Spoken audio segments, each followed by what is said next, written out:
Hi everyone, welcome back to talking about philosophy because I like to talk about it. For this next little bit, we'll be reading Thus Spake Zarathustra. Now, this was written by Friedrich Nietzsche, and it was written at probably the lowest point in his life. He was horribly, horribly sad, which is just really sad to think about. But he wrote this book of such inspiration and hope, which is very impressive. It speaks to his character. He wrote this as he was abandoned by his friends. He was horribly ill, and he wrote it in the course of 2 or 3 years, from 1883 to 1885 is when all these sections came out. Now, just a little bit of background. Zarathustra was the founder of Zoroastrianism in real life, which, if you didn't know, Zoroastrianism is the longest running religion still today, which is crazy. I mean, it dates back, thousands, I think at least 1,000 years before Christ was born. Probably way longer. If you know, let me know. Anyway, and that's who he was in real life, which he probably looked a lot like this, but I always imagined him, because I didn't know anything about the context when I first read this book, I thought he looked like this, a plague doctor from the Middle Ages, and that's who I imagined Zarathustra as. And honestly, there's nothing I can do to shake that mental image, so that's what we're going with. at least that's what I'm going with. Anyway, Zarathustra, he has some radical ideas. I'm very excited to talk about the prologue and get further into the book as more videos come out and more time passes. So, the prologue begins with us being introduced to the main character, or Zarathustra, and he has been living in the wilderness for 10 years, and he has decided that the truths he has discovered in the wilderness need to be brought down to the masses, and he needs to teach them. As he's going down into the city, he meets a saint, presumably a Christian man, and the saint is climbing away from the people, and the saint asks why Zarathustra is going down to see the people again. Zarathustra responds, well, I love them.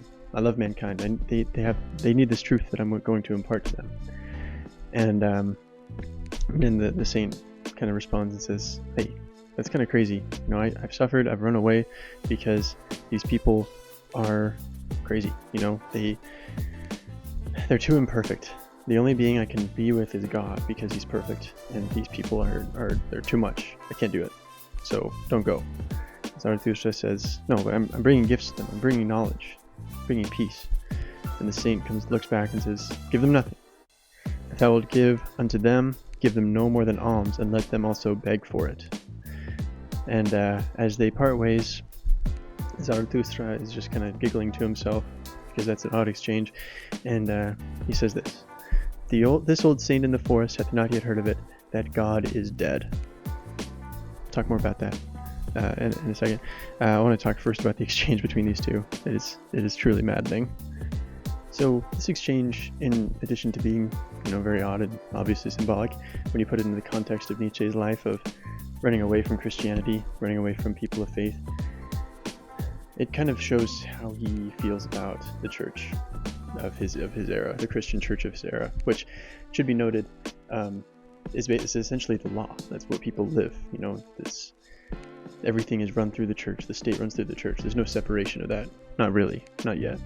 And you see Nietzsche through Zarathustra kind of understanding, well, God is dead. Christianity is no longer a thing. But these people need a moral compass because this is all they've looked to their entire lives. And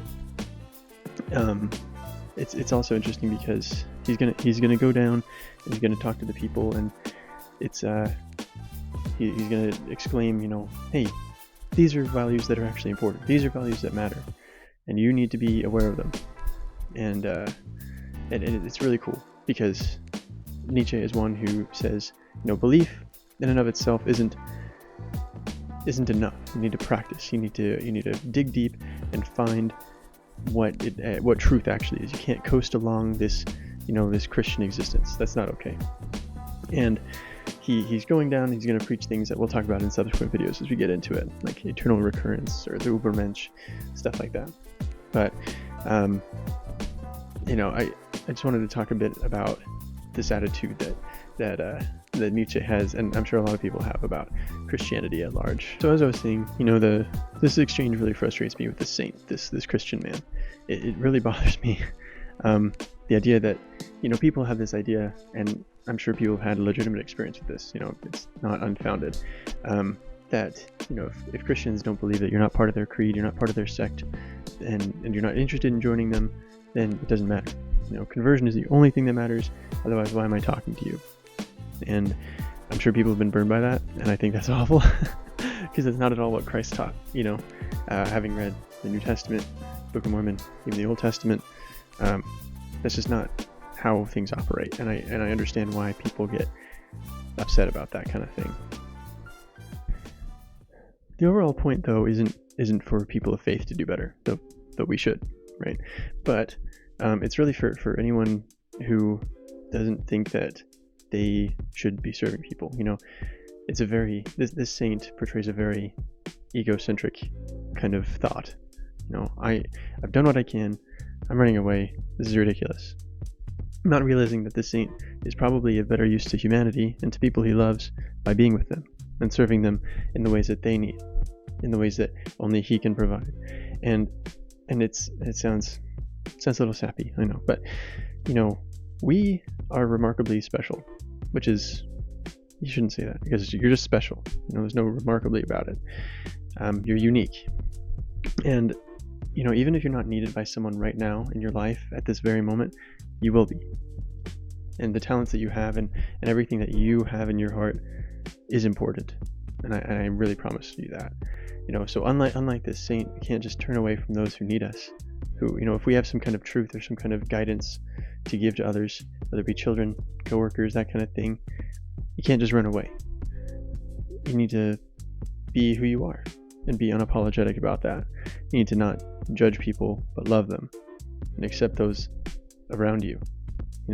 Zarathustra, as we'll read later, hopefully you're reading it with me. Anyway, Zarathustra is the one who wants people to become more than what they are, for themselves, but also for everyone around them.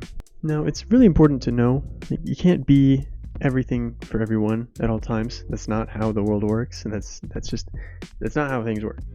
But it is important to know what we can do for others. Stretch yourself, become more well-rounded in everything that you try, and we can become that light to people who need it. And others will then carry that light and serve others and love others. And it sounds very idealistic and it sounds very sappy, I know, but I really believe in this. I really believe that it's true. Making someone's world better today is so important. The idea that we can just turn away because it's easy is not the right one. It's so easy to do, but what is easy is almost never what's the right thing to do.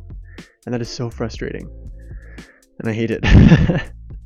It's hard to stretch yourself every day. And maybe I don't every day as much as I should. But I know you can. And I know I'm going to try to.